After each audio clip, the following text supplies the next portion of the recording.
Everyone, good morning. কেমন আছো সবাই? আশা করি সবাই ভালো আছো আর আমিও খুব খুব খুব ভালো আছি। তো চলো নতুন একটা সকালের সাথে নতুন একটা ব্লগের সাথে দিনটাকে আজকে শুরু করি। অনেকদিন ভিডিও দেওয়া হয়নি কারণ সময় পাচ্ছিলাম না আর সেরকমভাবে ভালোও লাগছিল না ভিডিও দিতে, তো সেই জন্য আর কি ভিডিও দেওয়া হয়নি। তো আজকে আমি আবার নতুন একটা ব্লগ নিয়ে আসি তোমাদের জন্য। আজকে সানডে, তো এখন বাজে 11টা 15 মতন হবে। তো এখন আমি যাব, স্নান হয়ে গেছে, পুজো দেবো, তারপরে যাব রান্নাঘরে। কী কী বাজার এসেছে সেগুলো সমস্ত কিছু বার করবো, মাছ ফাছগুলো ক্লিন করবো, সমস্ত কিছু পরিষ্কার টরিষ্কার করতে হবে। বিছানা এখনো পর্যন্ত তোলা হয়নি, এই যে বিছানা দেখতে পাচ্ছ, তো সমস্ত কিছু পরিষ্কার করতে হবে। তো আজকে অনেক কাজ রয়েছে, চলো ভিডিওটা দেখতে থাকো, সঙ্গে থাকো।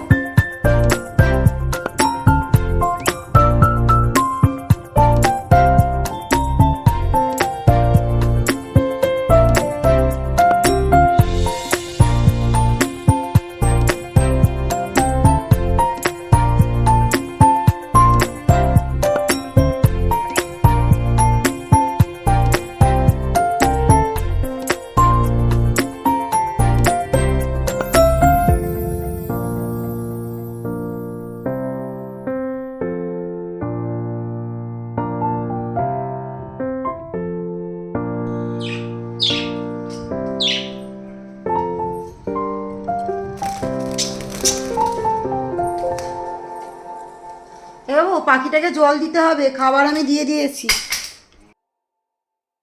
তো এবার ঠাকুরঘরের দরজাটা খুলে আমি চলে গেছিলাম ফুল তুলতে। তো দেখতে পাচ্ছ গাছের প্রচুর ফুল হয় আমার এখন। এই গরমকালটা আসলে এই জবা ফুল, তারপর নয়নতারা তো সারা বছরই হয়, তার সাথে নীলকণ্ঠ ফুলও হয়। এখন না নীলকণ্ঠ ফুলগুলো গাছগুলো একটু ছেঁটে দিয়েছি, তারপরে এবার নতুন যে পাতা গজাবে তারপরে অনেক অনেক ফুল দেবে। নাহলে 22টা 23টা 27টা করে ফুল দিচ্ছিল, তো সেই জন্য এখন কাটা হয়ে গেছে ওটা। তো কেটে দেওয়ার ফলে আর এখন ফুল আসছে না, পাতাগুলো নতুন নতুন বেরোচ্ছে। তো এবার লতাগুলো উঠলে নেটেতে তারপরে সুন্দর সুন্দর আবার ফুল দেবে। তো এই হচ্ছে ব্যাপার। সকালবেলা এত এত ফুল পেয়ে তো আমার ভীষণ ভালো লাগে। আর সকালবেলা আকন্দ গাছের ফুলগুলো প্রত্যেকটা দিন হয়, আমি প্রতিদিন তুলি না, যেদিন মন চায় সেদিন একবারে তুলে নিই। কারণ এত গাছে ফুল হয়, অন্য অন্য ফুলগুলো যেগুলো হয় তারপরে আর আমার ওই আকন্দ ফুলটা তোলার দরকার পড়ে না। ওই দুটো করে তুলে শিবের মাথায় দেওয়া হয়, আর বাকি ফুলগুলো রেখে দিই গাছের মধ্যে, যে দেখতে ভালো লাগবে। আর প্রতিদিন তুলি না, আজকে সানডে ছিল তাই ভাবলাম না তুলে দিই। তারপরে বাকি ফুলগুলোও তো ফুটতে পারছে না, ওর জন্য সাইডে পুরো একদম ঠেসে রয়েছে, তো সেগুলো সব তুলে নিয়েছিলাম। আর এদিকে বর আমার এখন সেভিং করছিল ওখানে, আর আমি ভিডিওটা চালু করে রেখেছিলাম, ওর আর খেয়াল করিনি, তাই ভিডিওটা হয়ে গেল অজান্তেই। আর এদিকে নিয়ে এসেছিলো বাজার। তো পুজো শেষে আমি বাজারের দিকে চলে এসেছিলাম, কী কী বাজার এনেছে সেগুলো দেখবো বলে। তো এখানে টমেটো, শসা, কাঁচা লঙ্কা। শসা আমাদের প্রতিদিনই খাওয়া হয়, প্রায় দুটো করে আমি খাই আর বর একটা খায়। আর এখানে নিয়ে আসা হচ্ছে পেঁপে আর লাল শাক, কুমড়ো আর হচ্ছে লাউ, আর হচ্ছে ঝিঙে, গাজরটাও কিন্তু আমি কাঁচাই খাই, তরকারির জন্য এগুলো নিয়ে আসা হয়নি। তো কাঁচা খাওয়ার জন্যই আমার জন্য আনে। লাউ আমি খুব একটা খেতে ভালোবাসি না, তবে লাউ খাওয়া শরীরের জন্য ভীষণ উপকার, তো সেই জন্য বর নিয়ে আসে। তরকারি খেতে খুব একটা বেশি ভালো লাগে না, তাই ডালে দিয়ে দিয়ে আমাদের খাওয়া হয়ে যায়।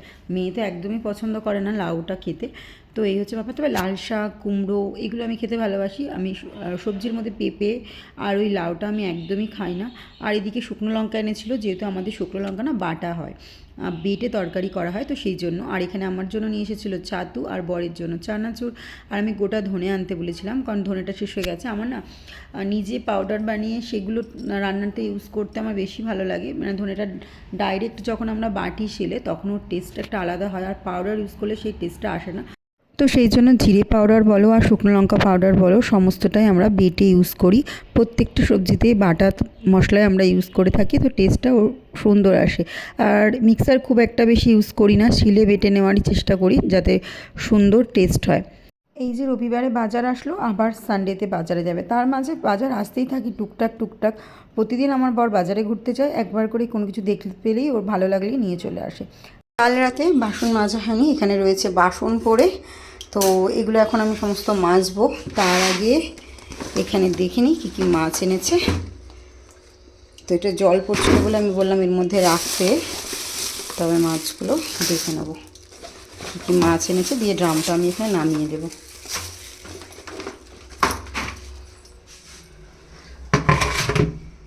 তো চলো দেখা যাক কী কী মাছ আছে এর মধ্যে। এখন আমাকে এগুলো বাছতে হবে।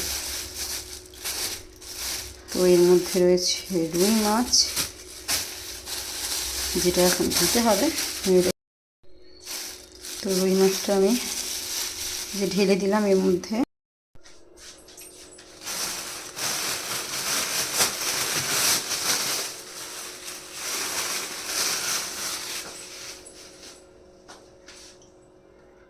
আজকে মোটামুটি মাছই নিয়ে এসেছে, বেশি আনা হয়নি, কারণ এখন না মাছ খেতে একদমই ভালো লাগছে না, যেহেতু গরম পড়ে গেছে, তাই একটু আলাদা আলাদা রকম নিয়ে এসেছে। কারণ চিংড়ি মাছ এবারে আর আনেনি, তো ভেটকি মাছ নিয়ে এসেছিলো আর পমপ্লেট নিয়ে এসেছিলো, যেটা আজকের মতনই হয়ে যাবে আমাদের। আর ভেটকি মাছটার হয়তো ভাজা খাওয়া হবে, আর বাকি একটুখানি তরকারি, আর বাকি হয়তো একটু তোলা থাকবে।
তো এখানে হয়ে গেছে পমপ্লেট মাছের ঝাল, আর এখানে হয়েছে ভেটকি মাছ আলু দিয়ে তরকারি, আর এখানে হচ্ছে লাউ দিয়ে ডাল। তো এটা হলে সাঁতলাবো, ব্যাস তাহলেই হয়ে যাবে। আর তিল পোড়াটা জাস্ট ভেজে নেবো, ব্যাস।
না ওই ওটা না যে বাবা বলা ঘি আর ঘি লেগে আছে না ভরকে যাচ্ছে জাস্ট গিভ মি মাই মানি। খোলে দাঁড়া দাঁড়া হাতে আমিও আছি তাই না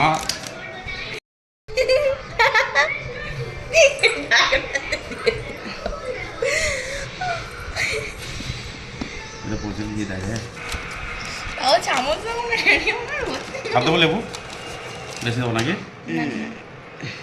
60 টাকা 50 টাকার এই টিফিনগুলো ঘিয়ের পরিমাণ প্রচুর দেয় আলাদা আলু আমার চামচ থেকে বার করে নিচ্ছে দেখ গোলাপ এটা না আনফেয়ার। খা খা খা গাইস আমার মায়ের ডায়েট আছে তো হালিম খাচ্ছে।